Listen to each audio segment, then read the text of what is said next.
they are calling me a cult leader. Yeah. So because I survived all their attacks and have focused my energy on what I wanted to build and not on who I wanted to destroy, they have decided that that's because I'm leading a cult. Now, when I think of a cult, I typically think of people who say like, oh, you're going to get into heaven if you defend Bibi Netanyahu, right? It says it right here in the Bible that if you don't unfollow Candace Owens, you won't go to heaven. That to me is cult language, promising people that their souls are somehow tied to following your instructions. I'm just trying to figure out who killed Charlie Kirk. Okay, that's all. I want to know who killed my friend.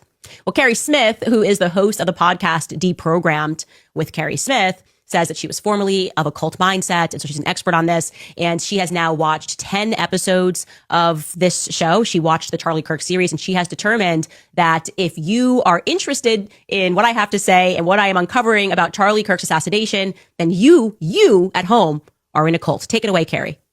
I do think it's a cult. I think she is exhibiting several cult tactics. She's demonstrating several different tactics. I think she's using manipulative language and a lot of cluster B personality disorder behavior. I think that it's easy to observe that, but apparently it's not easy for some people, I guess. And I'm assuming maybe that's because they haven't been through that before with someone. Maybe they haven't experienced it before. And so this is not an episode for people who are in that cult. It's not an episode for people who are just hanging on every word and following it. And I've interacted with quite a few of you, and I'm not trying to convince you. You're obviously not going to be happy with this episode and call me all kinds of names. I've been over the weekend called every kind of a Jew lover. I'm getting paid $7,000. Why don't I go suck blah, blah, blah, like just terrible, very angry things. And that's okay. This isn't for you.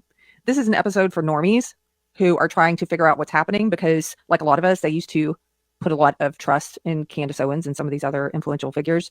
And they're like, what is happening? What happened to her? So what happened to me was that I saw Charlie Kirk get shot in the throat, but I do want to just bring her up for a second without playing it. I can't be the only person that's really stressed out by how she's organizing those books. Like that is like, I don't like the way those books are at all. That really stressing me out. So she's lucky I'm not 9 months pregnant, because this would not fly. I would be organizing that. Like, why the different levels? Anyways, she's queen of diagnosing this, I guess, cluster B personality. Now, what I will say is if you go back, any Fed operation, COVID, whenever you don't follow the federal narrative, if you don't listen to the government, they always diagnose you with Machiavellian, what do they call it? Like the dark triad traits, Machiavellian, narcissistic, and they say that you're in a cult. If you don't wear a mask, save lives. They did the same exact stuff. You can go back, literally go back. This is their final stage of we're not getting people to behave and listen to us, so we're going to diagnose them. And she listed all of the reasons, the signs that I was in a cult, and about 7 of them. One of them is forced teaming. She says that I use inclusive language